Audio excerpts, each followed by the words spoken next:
Welcome. My name is Cindy Lopez, the host of this CHC podcast, Voices of Compassion. We hope you find a little courage, feel connected, and experience compassion every time you listen. What if the most powerful thing an educator can do has nothing to do with curriculum? Search Institute has spent over 60 years studying what helps you thrive, and the answer keeps coming back to one thing: relationships. In this conversation with President and CEO of Search Institute, Dr. Ben Houltberg, we unpack the science of developmental relationships, a specific research-backed framework that goes far beyond simply being nice to students. We explore how a single teacher relationship can reshape a young person's trajectory, and how to shift from a deficit mindset to a strengths-based one, even when you're running on empty. Because it turns out, the small things aren't really small at all. So, Ben, thank you so much for joining us this morning. I'm really excited about the conversation today. Being an educator at heart, I'm really interested in this topic of how we can connect with students and build relationship. But before we dive into the conversation, could you just take a moment to tell our listeners just a little bit more about you? Well, thanks for having me, Cindy. I really love being on a podcast, but in particular when it is getting to the people who are the heroes on the ground doing the work every single day, because I know how challenging that can be. And really, for me, that's how I really would start my story, is really starting as a practitioner. There's a licensed marriage and family therapist who was working in a school district, a large school district, working with young people every single day in a large high school. And that is a big part of my background, is that focus on what young people need in their lives and how to be supportive of them. And so many incredible stories of things that I've learned from the young people that I worked with. But their faces are the faces that I think about, that I see, that get me up in the morning. And I also know the challenges. I know the challenges of systems and all the pressures and things going on for teachers, for parents. We're feeling more pressure now than we ever have before. So, I started as a practitioner. I'm also a father. I'm a dad of two wonderful boys who are 11 and 8. And they keep me very, very busy as well. And then also, I think for me, it moved from being a practitioner and working in the field every day to studying more formally through my PhD in human development and family science. And really, I'm trying to seek to understand the impact of relationships on the psychophysiological abilities of emotion regulation, and looking at emotion regulation as an important part of a kid's social and emotional development, and studying that and looking at how context impacts that. Everything from challenges in environments and neighborhoods, such as exposure to violence or not having the access to resources and opportunities, and how that impacts the kind of psychophysiological underpinnings of emotions and emotion regulation. And then looking at the incredible power of relationships, that relationships are truly something that impacts us all the way down to a psychophysiological level. And that journey of really studying that in the lab and understanding that really propelled me even further in wanting to really do the work on the ground. And so my journey went from practitioner to research scientist to then being in an academic role and going into kind of the academic route of teaching and doing research and overseeing a clinical program at Purdue on the Fort Wayne campus, and applying some of that research and work to therapy and day-to-day, helping students be able to facilitate that process with families and young people themselves. And I stayed in the journey for a while, went out to California, and this is where I really started doing a much more deep dive at Fuller School of Psychology and the Thrive Center for Human Development into positive youth development. And why is positive youth development so important? And getting into some of the substance of not only just helping kids be resilient and overcome adversity, but really begin to put a view of the telos towards what end? Like, what are we shaping them towards? And how do we think about those things like meaning in life and purpose, and how incredibly capable young people are, not to shape the world tomorrow, but today, when we create the right conditions for them, I'm so grateful for that time to dive deeply into that.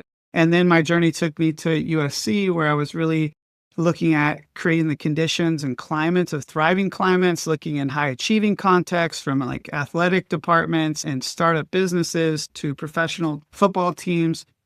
And then really at that moment and still stay connected to USC and do some continued work there, but really wanted to get back to the heart of what I think drew me and my purpose, which was youth development. And so I knew of this place called Search Institute when I was a practitioner in the early 2000s, because they had put out this really wonderful framework called the Developmental Assets Framework that was challenging practitioners to have a strength-based approach to how we work with youth. And I loved it because it described the kids that I worked with in a different way, not by their deficits, not by what I heard in the hallways from sometimes other teachers or counselors, but by the internal assets, the things they had, and also started to look at what was in their community. And so I emailed them out of the blue, really, in this kind of search for a VP of research and practice.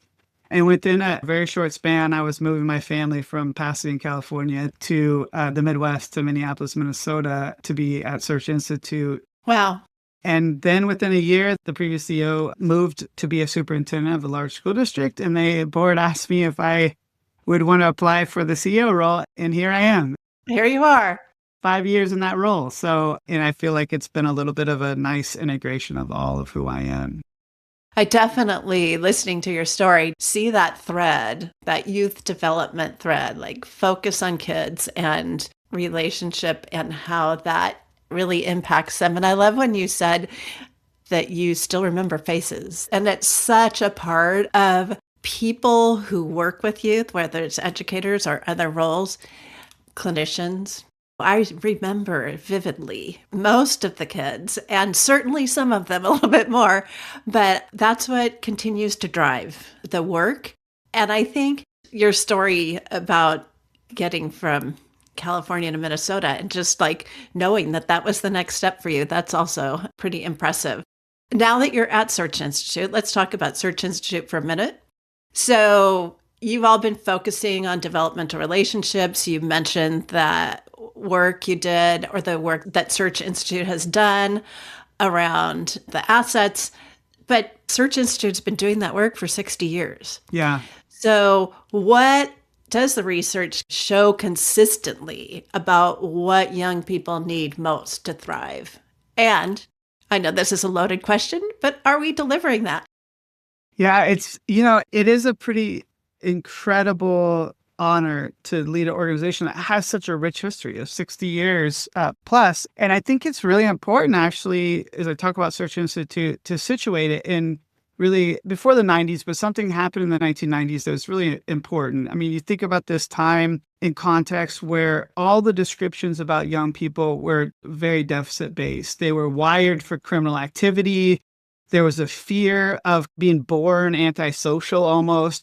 And it was pretty much prevalent in most ways of talking about young people. And the positive youth development movement was really a kind of counter to this deficit-based narrative to say that young people are not problems to be solved. Instead, they're resources, and that they have strengths and these things they care about that we have to tap into. And how do we focus on their strengths, not just the deficits?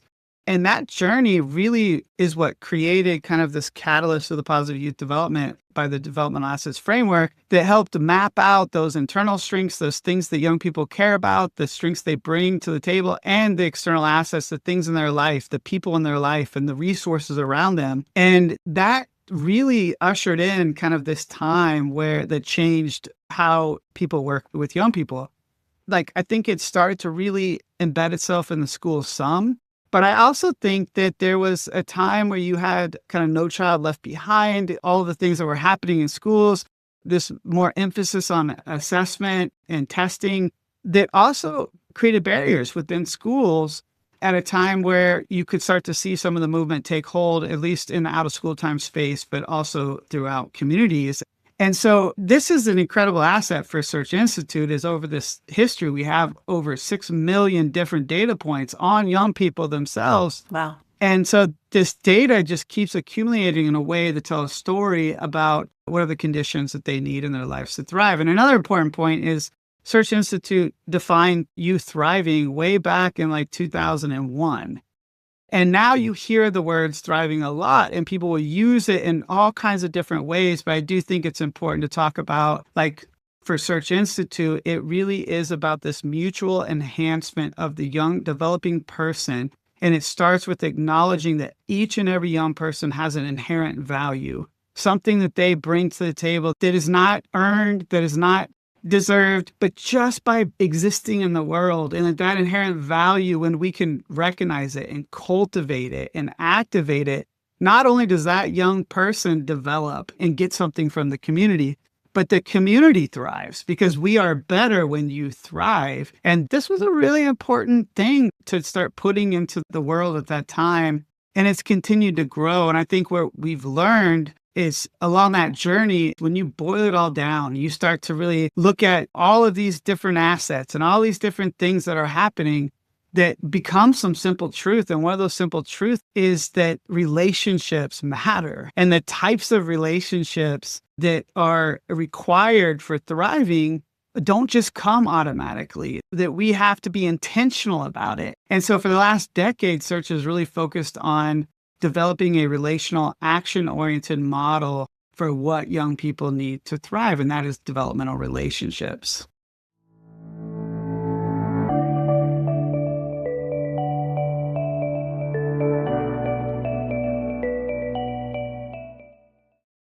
It's so impressive, and just honored that Search Institute is a partner with us on ELLIS.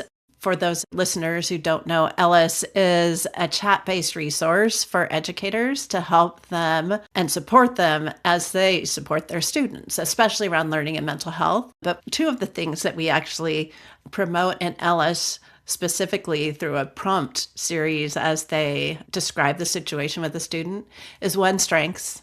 What are the strengths of this student? And two, how do you characterize your connection or that dynamic in the relationship between you and the student? And I think those two things, you alluded to those two things, but I just wanted to say that it's really important, and the content that Search Institute provides through ELLIS has been helpful and provides some really solid grounding for educators as they use ELLIS. Educators, I think it's fair to say that being one of them, you too, like go into the field because they want to make a difference. They want to make a difference for students and youth. And I think when you start teaching as a new teacher, you're a little overwhelmed. There are a lot of demands placed on your time and priorities that others are placing on you. And there's not a lot of time or energy left to really connect with students and develop that positive student-teacher relationship. I know that research suggests that it's difficult, if not impossible, and this is from Search Institute, to find any positive developmental outcome that isn't shaped by relationships. So if we want some positive outcomes for students, that relationship piece is critical. So what does the science tell us about how a relationship with a teacher can change outcomes for a student? Yeah, I mean, if we look at the research at how powerful relationships are with teachers, pretty much what we have found and continue to find is all the academic outcomes we care about: learning engagement, attendance, GPA, disciplinary behavior, all of those improve with strong developmental relationships. And there's some nuance to that too, because developmental relationships, that kind of bi-directional relationship with the young person, it's really important to say, like, when we talk about relationships, we have to talk about it as a two-way street. A lot of people will tell you, especially in the field, will say, oh yeah, relationships, I'm really good at relationships. And one thing that I often say, and it's true for all of us, is like, you can't be the only one that thinks you're good at relationships, right? Like, if you're the only one that thinks you're good at relationships, we might have a problem with that. Because it's a two-way street. It requires input from both. And like you had mentioned, the faces of young people that you still think about, we are deeply shaped and formed by the young people that we work with. And just as we are providing and impacting their lives, they are impacting our lives. And as we think about really what makes something a developmental relationship between a teacher and a student, it has to go beyond just kind of the general support or even the general demandiness. A lot of times people will talk about being a warm demander, right? Like you have the warmth and the responsiveness, and you have the kind of high expectation and challenge. Yes, those are both important. And sometimes we'll have a tendency towards one or the other of those. From our research, when we look at a multidimensional perspective of what is developmental relationships, we're talking about things beyond that. So yes, expressing care is one really core element of it, is that's showing youth that they matter. We all, from the time we're born into this world, are asking questions about mattering. Am I worthy? And what a developmental relationship does is it really validates that worthiness, and it shows that you belong here. You have a rightful presence in this space. Yeah. And you matter. You matter as an individual. Your story, who you are matters. That is really critical because it's hard to do anything else if a kid doesn't feel like they belong or they matter in their classroom. But we also know that you have to provide the support, right? Not do things for your students, but how do you really help them complete tasks and say, I'm showing up consistently. I'll be here. I'm not going to do it for you because I know you're capable, but I'm going to be here to support you through it. And then the challenging growth side, like that expectation is important. Those three are pretty typical of what we might hear and see, all very, very important. But then we have to move beyond that as we start thinking about not just the fundamentals, but how do we create, again, getting back to that telos of thriving, a understanding, creating this close connection where a kid understands who they are and how to shape the world, but also how they contribute to the world. This starts getting into questions of not just do I belong, and safety is important. Do I belong? Am I safe? But starts to move to this place of where can I contribute? And especially around adolescence, we see more and more this ability of starting to think about meaning in life and purpose and contribution. But this starts to get into the other elements. So we have expressing care, provide support, challenging growth. And now we start talking about sharing power, actually giving opportunity, choice, and voice to young people to add leadership, not just kind of listening to them for the sake of listening to them or having a student committee that we take feedback from and then we as adults do whatever we want to do, right? Yeah, right. Like letting them truly shape their world and experience is so critical to that agency, to that ability to be a leader. And even for the kid who might sit in the back of the classroom that doesn't speak out very much or struggles with self-confidence, to be able to see a journey for that student, to be able to step up and give feedback in ways. This is the reason why we teach, why we work with young people, right? But yet we know from our own research that sharing power is one of the lowest things we see that kids report in schools. And it's significantly different with schools as out of school time organizations, which we would expect because of the added pressure, the number of student ratios, all the kind of things. And then finally, the last one is expanding possibilities. And this is really important. When I came into this organization, it was right during COVID, and we had data that we were tracking before COVID and through COVID. And expanding possibilities was one of those that really was at an all-time low during COVID, because expanding possibilities has to do with hope. It has something to do with connecting young people to places and opportunities that are beyond their world, that begin to help them think about that future of what they can do in the world and understand a culture and things that maybe are not in their ecosystem. That expanding possibilities is linked also to things like social capital. We start helping people understand there's a world beyond what they live in. And so expressing care, challenging growth, provide support, sharing power, and expanding possibilities makes up this developmental relationship framework that can also feel overwhelming when I say it to a teacher. But I want to also take it down a level of like why it's important to understand the beauty of a multidimensional kind of view of relationships is that we probably do some of these things naturally and are already doing a lot of these things in our classroom, but being able to start to name it gives us not more things to do, but helps us be more in the classroom. It's not adding to if we start to just think about this as a relational mindset that can give us more ways to interact with kids and strengthen our ability in our toolbox to say, well, this kid maybe they need a little bit more of the challenging growth right now. Do I have that connection with them so that I can challenge growth? Or I might say to the teacher when they're changing classrooms, and one kid in particular might be in the back and you just get this feeling that they're having a rough day, you might be able to sneak out and tell that next teacher, hey, Johnny's having a rough day. I can tell he may need some more care today. Can you just look out for that? Like the shared language in a classroom, in a hallway, in a unit, in a building starts to develop an ability for us to say, yeah, maybe not any one of us can provide all things to all students at all times, but as a community, we can. And that's kind of the power of that. But it's also the responsibility of the system too, the supporting system. What we find is that people will say often that they prioritize relationships, but the supporting structures are not in place. The time and energy and space to be able to do it, the emphasis on what's important, that all kinds of things happen that also create barriers for teachers to be able to do this in the classroom. So it has to be a system level kind of intervention when we talk about this too. CHC's Voices of Compassion podcast is made possible by the generosity of people like you.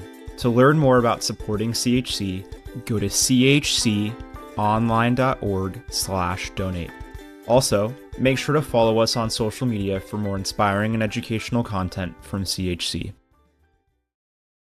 So many things: agency, belonging, rightful presence.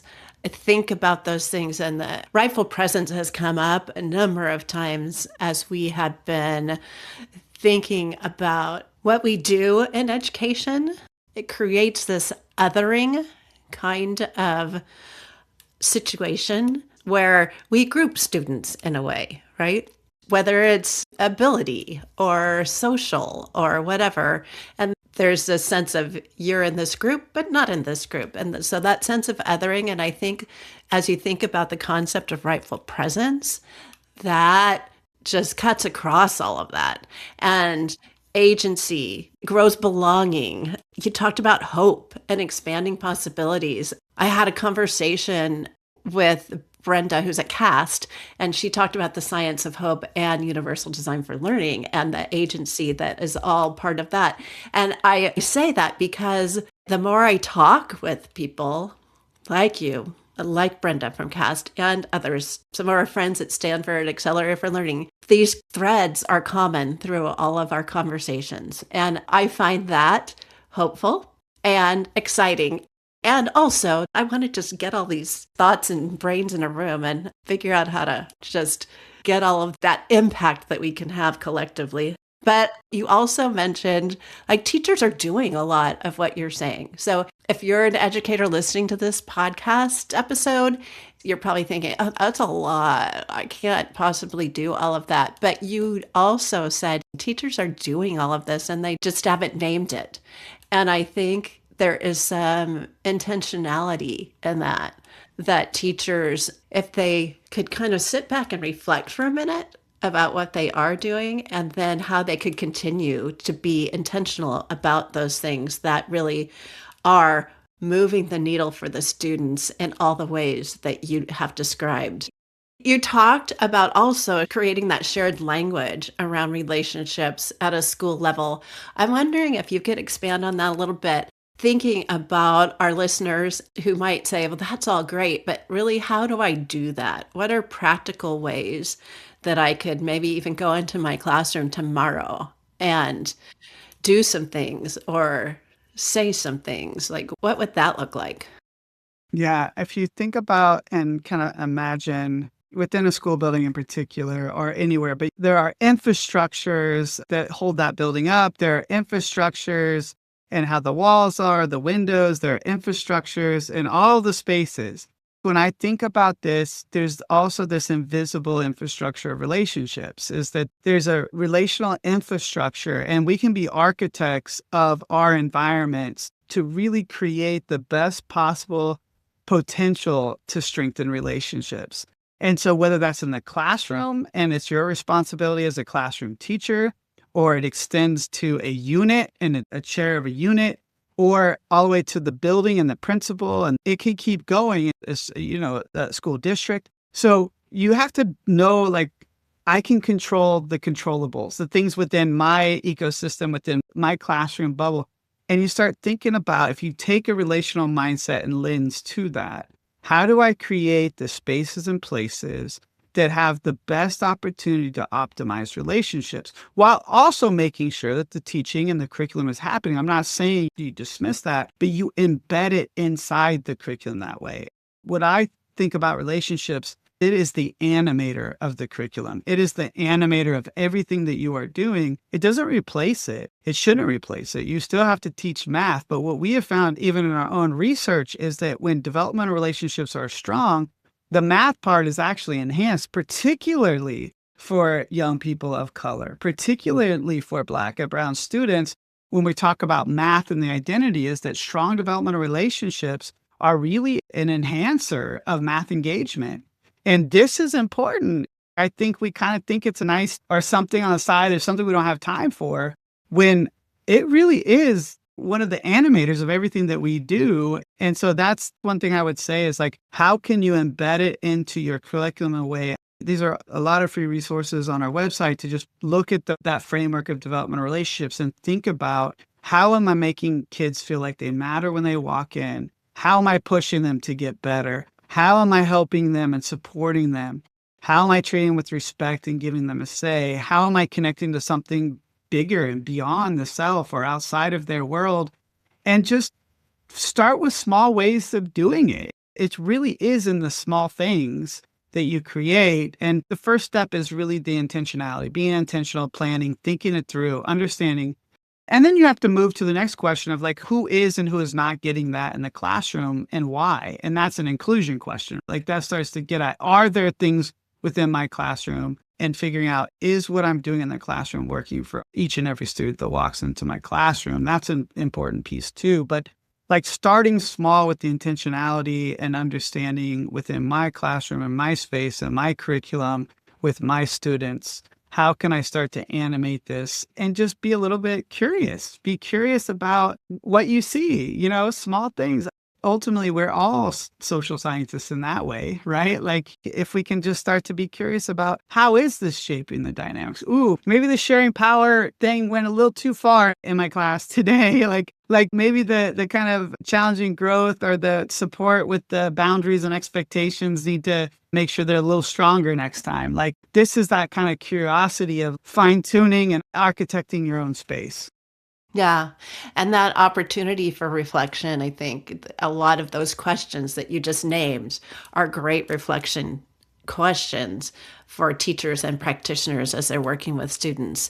And the intentionality piece of that, I know as a teacher, sometimes you walk into your classroom and you're feeling prepared, you're feeling ready for the day. You kind of know what's going to happen. And then something derails it that you didn't anticipate. And that's the life of an educator. And so then as you go throughout the day, how am I showing up right now? All of those intentional things kind of go out the window when all of a sudden you're in this stressful situation where you have to respond immediately to something. And I think that if teachers could go back to some of those questions you just mentioned, that might help them as they reflect and decompress the day. So I am mindful that in our area, in Palo Alto and Peninsula, we have experienced the loss of teens to suicide. And that's heartbreaking for the community. Do you have any thoughts or advice for us, for the community around that? Yeah. Yeah. Well, one of the things I think when I think about, like I said earlier, the faces of the young people and the stories of the young people, the stories of resilience and brilliance in the face of adversity and finding connection to opportunities and just seeing these young people flourish. And it's also been that a tragedy. And nothing is more tragic in the world when the spark that young people bring. All of us know it. Anybody who's worked with a student or a kid, you know that spark, right? Like that spark of a kid who might even drive you crazy, but there's something that you just see that spark of what they could be in the world.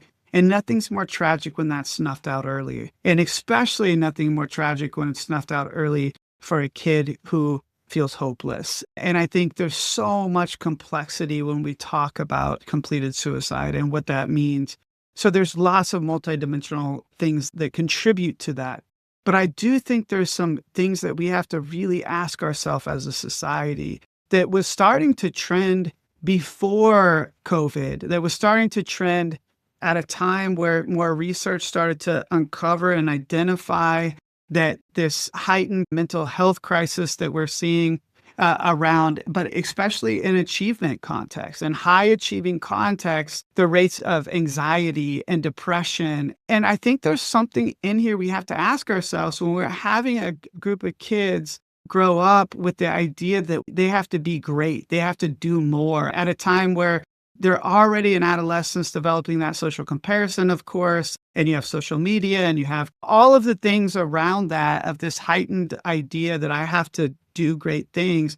And what I think is a challenge for us to think about is when identity and worth and value starts to get connected to performance.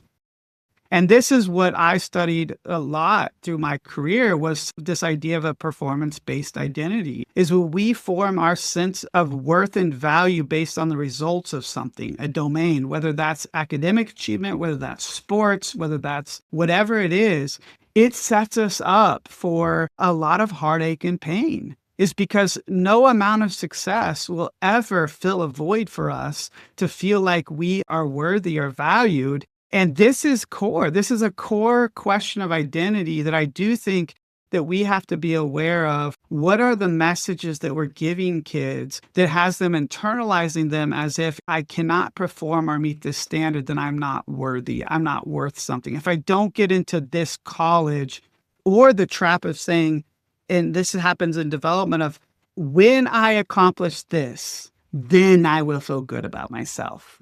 When I get into that university, when I make my first paycheck, when I meet that person, when I buy, my first house. And that treadmill we have created a lot in society. There's nothing wrong with pursuing excellence. There's nothing wrong with really trying to be the best version of yourself. It's the fuel behind it that matters. And I think that fuel is that we have to prove our worth and our value by some sort of result. That will always lead to emotional and relational devastation. If we can help fuel that from this place of mastery, of wanting to be the best version of myself, from the spark of what is important to me and my value. And this is what I found in my research, even before coming to Search. This is what I call purpose-based identity, is when my worth and my value gets formed around what's meaningful and it's beyond myself. It's I am pursuing this so that I can make the world a better place. And I think for young people in particular, we have to figure out how to tap into that spark, that thing that moves them, and then connect it to that opportunity or that path that allows them to be able to live a life that's more fulfilling and meaningful. It's not finding purpose in this big, transformative way, because that can feel overwhelming to young people. But it really is about finding meaning and value and beginning to help them develop what Mary Helen Imardino Yang at USC talks about. Transcendent thinking is such a powerful thing for adolescents because it begins to have them thinking about something beyond themselves. They get connected to that pursuit in a meaningful way that is more sustainable and isn't based on this idea that I have to prove my worth and my value. And then we set up all the systems around it to reinforce a message that will ultimately be hard. Now, I couldn't pretend to try to make that contribution of a performance-based identity to the tragic and heartbreaking loss that is happening in the community. But I can say that we need to be doing something different for kids when we start thinking about performance and we start thinking about high achievement and we start to think about how relational infrastructure needs to be at the heart of this to really help young people develop their sense of worth and identity in a direction that is sustainable. And that, I think, is something we can do. And that's what gets me up in the morning, is my sense of purpose and meaning too. Thinking about our conversation today, thinking about educators, thinking about educators really forming those developmental relationships with students. What gives you hope right now when you look at what's happening with educators and youth? There's a couple of things that give me a lot of hope. I think there's been a convergence theoretically and academically in understanding what young people need. Like they need more than just a focus on academic success or success, but it has to be a model that includes what we would call from more developmental science or Search Institute thriving, but also you see as kind of the flourishing and this movement towards thinking about not just the absence of mental illness or symptomology, but something beyond that to draw them to. So there's hope that's there. I think people are craving what is human right now, like the relationships and the connection to things like joy and generosity and justice and these kind of virtues, these character virtues that make us uniquely human. I think there is a craving for these things at a time where things are polarized and disconnected. So there's a groundswell of movement, similar to what I think was a groundswell or movement in the late 90s that ushered in the positive youth development movement. I think we're at a place now where we're starting to say we're not satisfied with the status quo and that young people are rising up right now. They are doing incredible things. And so I'm hopeful when I'm with the young person and it counters the deficit-based narrative of today. Today's deficit-based narrative is much more around they're technology addicted, they're unprepared, the loneliness pandemic, all those things.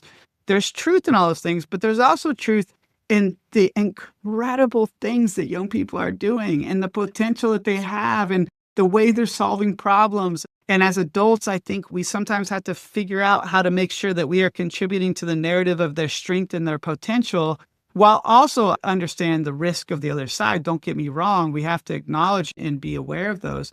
So I'm hopeful based on seeing the incredible young people. When I travel around the nation and I speak to young people, it gives me hope. It gives me hope for my kids, for their future. It gives me hope that there is a movement of consciousness around what's important in life, that as a community we can make change. And so, all of those things give me hope.